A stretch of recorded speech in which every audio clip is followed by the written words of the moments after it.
Balita ang hindi umano pata sa pagpapatupad ng batas laban sa mga nasasangkot sa flood control scandal ang isa sa mga dahilan kung bakit kinakailangan lumabas at magtungo sa EDSA People Power Monument at maging sa Liwasan Bonifacio para manawagan at magrally para sa katotohanan at katarungan.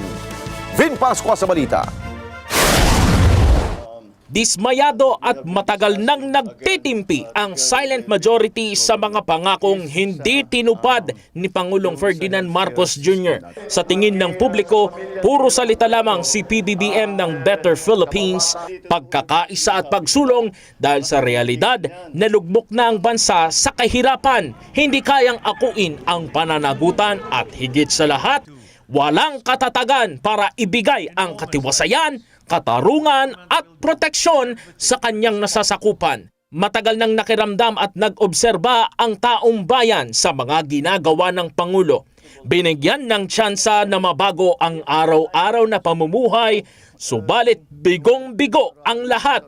Isa sa nagpainit sa damdamin ng taong bayan nang isiwalat ni PBBM ang anomalya sa flood control project sa kanyang ika-4 na sona noong isang taon. Tumatak sa publiko ang kanyang pagkondena para rito na mahiya naman kayo. Mahiya naman kayo sa mga kabahayan nating naanod o nalubog sa mga pagbaha.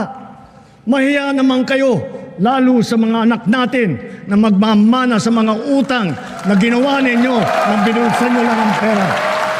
Kaya binuo ang Ad Hoc Fact-Finding Commission na Independent Commission for Infrastructure o ICI noong September 11, 2025 na sa umpisa pa lang ay tila kinatatakutang upuan ng mga opisyal na napili hanggang sa malusaw ito noong March 31, 2026. At wala namang matibay na investigasyon na inilabas ang pamahalaan.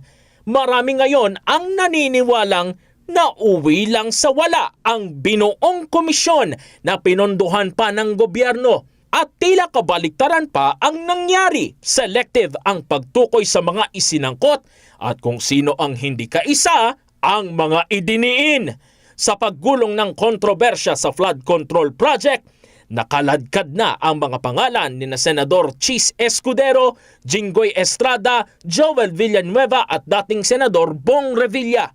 Nabanggit na rin ang pangalan ni na Representative Sandro Marcos na anak ni PBBM at ang pinsan na si Representative Martin Romualdez.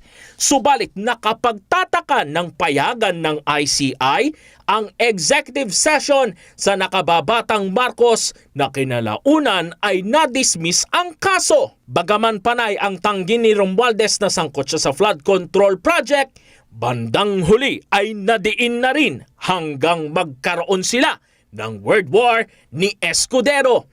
Sinabi pa ni Romualdez na hindi siya bababa ng nag-iisa. I will not go down alone, na nangangahulugang mayroong mas mataas na pwesto ang kanyang kasabwat. Then I'm telling everyone now, I will not go quietly and I will not go alone. I will not be the fall guy for other people's corruption. Naniniwalang publiko sa pahayag na ito ni Representative Romualdez na may kaugnayan naman sa expose ni dating Ako Bicol Party List Representative Zaldico na nadalhan ng male-maletang pera ang dating House Speaker, gayon din si Sandro Marcos sa Ilocos Norte at meron ding para kay PBBM. Ang paghahatid ng male-maletang pera ay pinatunayan naman ng 18 dating Marines na dating security group ni Zaldico. Sa pagpapatuloy ng usapin, nagkawatak-watak ang Senado. Kabilang sa kaduda-duda ang dating kaisa ni Senador Rodante Marcoleta na sina Senador Escudero at Villanueva ay tila nalinis na sa kanilang kaso sa flood control project. Si dating DPWH Secretary Manuel Bonoan na naka-hospital arrest, kinuha pang state witness ng gobyerno. Kaya ang tanong ng taong bayan, ano na ang mangyayari sa mga kasong kinasasangkutan nito, lalo na at kaalyado ito ng PBBM administration? At si Senador Jinggoy na nanindigan na maging kaisa ni Senador Marcoleta at ng dating Senate majority ay tinuluyang ikulong. Ang mga nabanggit ay ilan lamang sa tanong ng publiko, kaya kinailangan na ang sama-samang pagtungo sa EDSA. Baka sakaling matauhan ang mga pinuno ng pamahalaan at babuksan din ang isipan ng taong bayan na nagsusulong ng katotohanan at katarungan. Then Pascua para sa mata ng Agila, Batatag, Matapang, Matapat.